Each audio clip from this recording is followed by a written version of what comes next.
Bonjour, je suis Metal Sonic et aujourd'hui je vais vous parler du set 6385 Firehouse One, une caserne de pompiers millésimée 1985.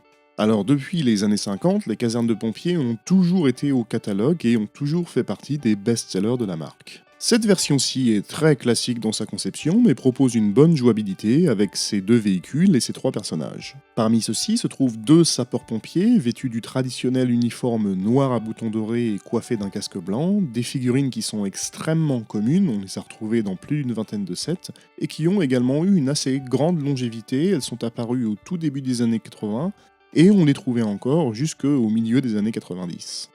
Le set propose également une figurine un peu plus ordinaire représentant un chef de centre ou un standardiste que l'on pourra à sa guise imaginer comme étant une victime à sauver.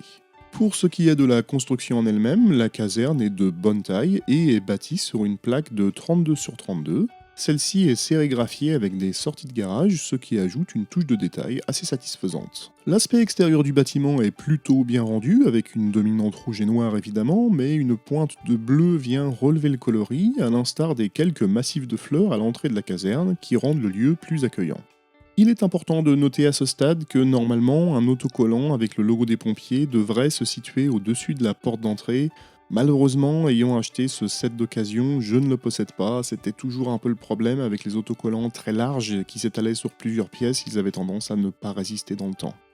De chaque côté de la caserne se trouve un garage muni d'une porte coulissante qui vous permettra de faire entrer ou sortir les véhicules.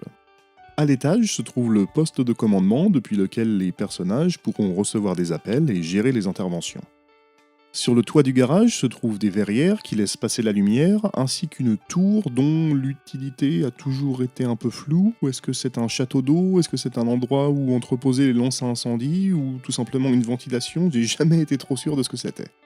La finition intérieure de la caserne n'est pas extrêmement poussée, mais on a tout de même quelques touches de détail, par exemple des pinces pour accrocher un extincteur ou une hache à incendie, ainsi qu'un placard dans lequel les personnages pourront entreposer des bouteilles d'oxygène.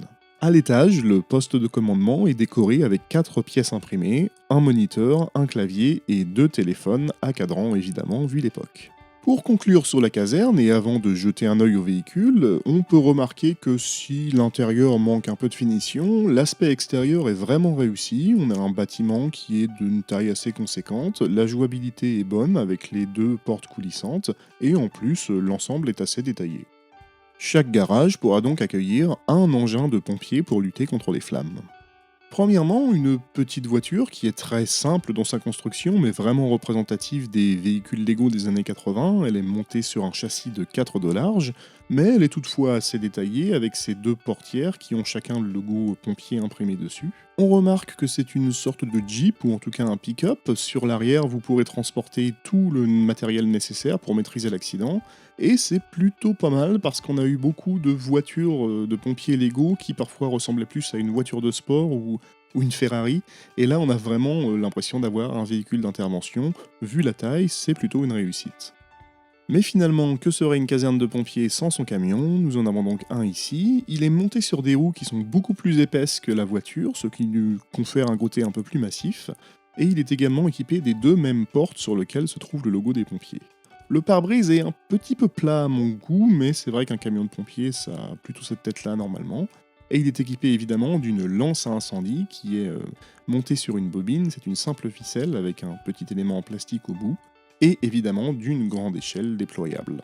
Celle-ci atteint une hauteur de près de 50 cm lorsqu'elle est étendue au maximum, ce qui permettra à votre personnage d'aller éteindre des feux ou sauver des vies aux étages les plus élevés.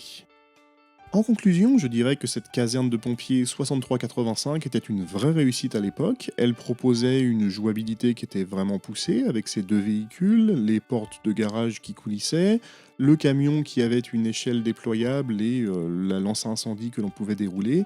Malheureusement, il faut bien admettre que tout le set a vraiment vieilli, surtout si on le compare avec ce que Lego sort pour les pompiers de nos jours. Alors ça n'en fait évidemment pas un mauvais set du tout, mais c'était assez amusant de voir à quel point en 35 ans les constructions ont évolué. En plus, c'est une boîte que j'aurais vraiment voulu avoir quand j'étais enfant, je me serais véritablement amusé avec. Malheureusement, je ne la possédais pas et je me la suis procurée il y a quelques mois pour une bouchée de pain, même pas 15 € je crois. Et j'ai une anecdote là-dessus, c'est que justement quand j'étais petit, mon frère avait une caserne de pompiers avec laquelle je jouais souvent et c'est pour ça que j'ai voulu la racheter. Et ben il se trouve que je me suis trompé, c'était pas du tout la même. Mon frère avait la 6382 qui est sortie en 1981, donc 4 ans auparavant, avant celle-ci. Et c'est en la montant où je me suis dit: «Tiens, c'est bizarre, j'ai pas souvenir de ce truc-là, comment ça se fait?» Et je me suis rendu compte que j'avais fait une erreur. Alors pour ma défense, si on regarde les 2 images côte à côte, c'est vraiment des redites. Parce que, la grande différence, ça va être que vous allez avoir la tour, enfin le château d'eau sur la partie gauche et les vitres du poste de commandement sont un peu différentes et sont inclinées, mais sinon c'est pratiquement la même chose. Les 2 garages de chaque côté, une voiture, un camion avec une grande échelle, très, très, très similaire. Je trouve que pour le coup, Lego ne s'était pas trop foulé pour moderniser leur modèle. Bref, c'est pas bien grave, ça me permettra peut-être de vous en faire une mini critique ultérieurement. Je vous remercie d'avoir suivi cette vidéo du set 6385. D'ici la prochaine fois, prenez soin de vous et à bientôt.